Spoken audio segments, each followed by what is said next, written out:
I'm Daniel Berg. I used to work here.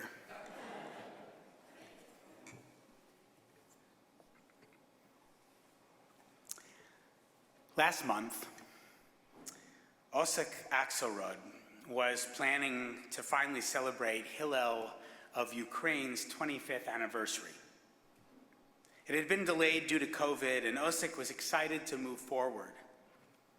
I met Osip 25 years ago next month in 1997. Osip is now the regional director of Hillel in Central Asia and Southeastern Europe, and at the time, he was spearheading the emergence of Kiev's new Hillel House, a frenetic bursting forth born of 70 years of repressed Judaism under the thumb of Soviet Russia. I was in Kiev with North American students from Hebrew University in Jerusalem. It was the inaugural year of Hillel's and the Joint Distribution Committee, the JDC's Pesach project in the former Soviet Union. We spent the semester studying the history of Russian and Soviet Jewry. Then we traveled to Ukraine to join up with young Jewish adults representing their nascent Hillels. 6 of us, 3 North Americans, 3 Ukrainians, piled into one of a number of vans.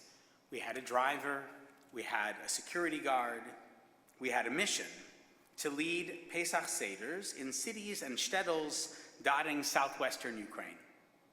These towns were once populated with thousands or even tens of thousands of Jews. Now, in each, only a few hundred remained, as most, free from the shackles of Soviet refusnikdom, had left for Israel or America. Driving from Kiev, we visited the palace of Nitsky, named for Bohdan Khmelnytsky, the Cossack military commander who presided over 17th century Ukrainian independence and the murder of tens of thousands of Jews in one of the worst strings of pogroms in our history. From Khmelnytsky, we traveled to Shepetovka and Kamenets-Podolsk. In each town, we met beleaguered Jews, often too frail to make aliyah. In one town and then the other, I was given Ukrainian folk art, this wooden cup, and this painted Easter egg, believe it or not, a sign of their gratitude for our presence, but also just how assimilated the Jewish community had become. At one Seder, held in the town's former Soviet headquarters, a Jewish resident had placed bread on the tables. We discreetly replaced it with the matzah supply from our van. Chabad couldn't have done it better. Later that year, back in Jerusalem, I performed in a musical at Hebrew University, though not nearly as well as either my son did in Fiddler this week or my daughter did in our Purim spiel.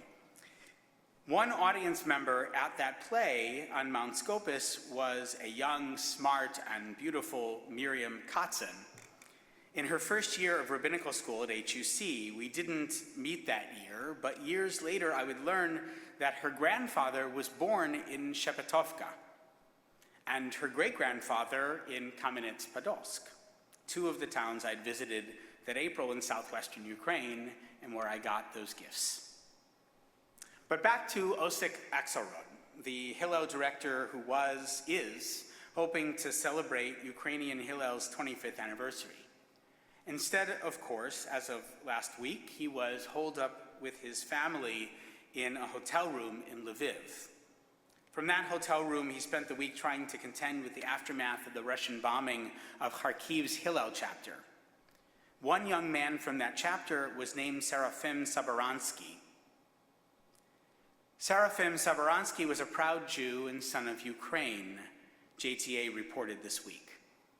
The 29-year-old, an active member of the Hillel chapter in his hometown of Kharkiv, saw the war coming early. He bought combat gear on February 23rd, a day before the Russian invasion began, and as soon as the fighting started, he enlisted with the armed forces defending his city. His brothers in arms say that he saved several of their lives. On Sunday, he was killed in action as one of the hundreds of Russian missiles fired in recent weeks landed near his position. This week we celebrated Purim. Purim is a holiday of frivolity and laughter, but it's also a celebration of survival against all odds. It's the story of courage against tyranny, about faith in a hidden but loving God. Khmer Nitsky would ultimately enter into a pact with Russia that placed Ukraine under the authority of the Tsar. He's a complicated figure in Ukrainian history, loved by many, maligned by others, who see in his Pereslav agreement a capitulation to Russian power whose ripple effects are being felt even to this day. Against this fraught historical backdrop, the leadership of President Vladimir Zelensky stands in sharp relief. I want to say a word about leadership today, because I think we're seeing in this Ukrainian Jewish leader a courage reflective of our biblical heroes. How many of you heard Zelensky's address to Congress this week? Listening to his words, his defiance, his shrewd melding of praise and critique, his tough love, I heard echoes of Queen Esther and of Mordechai. Centuries after a virulently anti-Semitic Cossack Ukrainian leader caved to Russian pressure, the only Jewish sitting head of state outside of Medinat Israel, to my knowledge, stands proudly, defiantly against a man whose warped vision of Russian hegemony places himself in the footsteps of those Russian czars of old. In this week's parsha, we get a glimpse of the stuff of leadership. As the litany of sacrificial particulars concludes, Aaron and his sons are ordained as priests. The process is potent and it's bloody. 2 rams are offered up. The first is to be an olah, burnt or elevation offering. But notice what happens with the second ram, the ram of consecration. Vayishchat, vayikach Moshe midamo, vayiten al tanuch ozen Aaron hayaminit, v'al boen yado hayaminit, v'al boen raglo hayaminit. Moses slaughters the ram and places some of its blood on his brother's body, on Aaron's right ear, on his right thumb, and on his big toe. It's a strange ritual, but Bible scholar Tamar Cohen-Eskenazi explains it most likely symbolizes the dedication and purification of the entire body or person. An identical ritual occurs with the Mitzorah, the one who is struck with this disease, somewhat like leprosy, who recovers from illness and is released from isolation into the community, something that may sound a little familiar to us. But 2 additional elements stand out to me with regard to this ritual here in our parsha. While the boen yado, that is the thumb, and the kohen raglo, the big toe, are pretty straightforward, the location of the tanuch ozen is hotly debated among the rabbis. One authority says it's the top of the ear. Another says it's the earlobe. Still another argues the blood is placed on the helix of the ear, that's sort of toward the back, and a final opinion argues for the anthelix, that's the cartilage at the center of the ear. So unless you're an ENT or really into body piercings, you probably don't know or care about these body parts. But the upshot is this: just as the 3 extremities, the hand, the foot, and the ear, may stand in for the whole self, the confusion around the exact placement of the blood on the ear draws our attention to the entire organ, the totality of the ear. And what do we do with our ears? Hopefully we listen.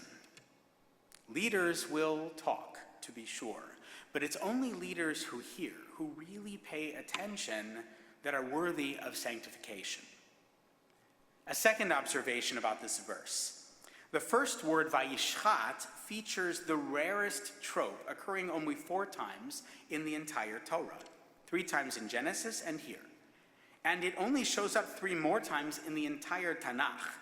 It's called a shalshelet. You heard Desi chant it today. And it's the little squiggly line on top of the word meaning he slaughtered, or it was slaughtered. There's much speculation, of course, about why these trope markings occur when they do, but each occurrence seems to have something to do with trembling or even ambivalence in the face of important moments or important decisions. Perhaps that's why it underscores Moses' actions in consecrating the priesthood. Maybe Moses is unsure of his own place as he vests this power in his brother. Maybe he's a bit jealous. Maybe he's simply humbled to be able to offer a sacrifice at all, now the purview of the kehunah, of the priesthood. Whatever the case, this moment points toward a key quality of leadership. That is discernment. The trope shalshelet points along a twisting path. It denotes flexibility, but also directionality. This leadership quality of discernment may be at the heart of a modern Hebrew usage, or the modern Hebrew usage of the word miluim, as in El HaMiluim, the ram of consecration. That same word indicates dedication to service through one's military reserve duty in the IDF. At the root is the word maleh, full, but to be filled is probably more apt. The Torah explains its use of the word at the end of the Parsha. Our Eitz Chaim Chumash translates, "You shall not go outside the entrance to the tent of meeting for 7 days until the day that your period of ordination is completed. For your ordination will require 7 days." But the Hebrew says, "Ki shivat yamim yimalei et yedchem," which literally means he, God, presumably will fill your hands for 7 days. All right, picture placing your hands like this and receiving whatever this is that leads to the actual embodiment of priestly sanctification. Leadership is a process. It takes time. It takes preparation. It takes dedication of the whole self. It demands that we listen deeply and fully. But having absorbed worthy, even holy inputs to the best of our ability, a leader must also fight for justice, against tyranny, for something both bigger than himself and more sacred than his own success, sometimes even his own survival. Hey kids, welcome. How's the service? Good?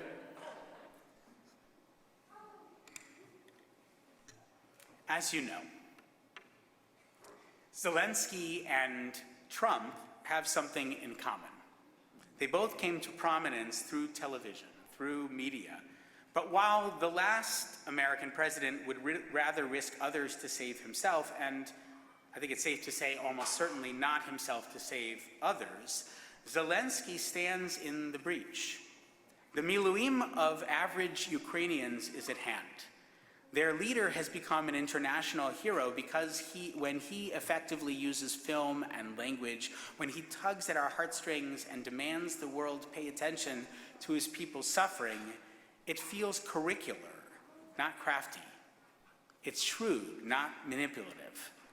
Zelensky is the embodiment of discernment, courage tested under the most trying of circumstances. His heroism is rooted in his humanity.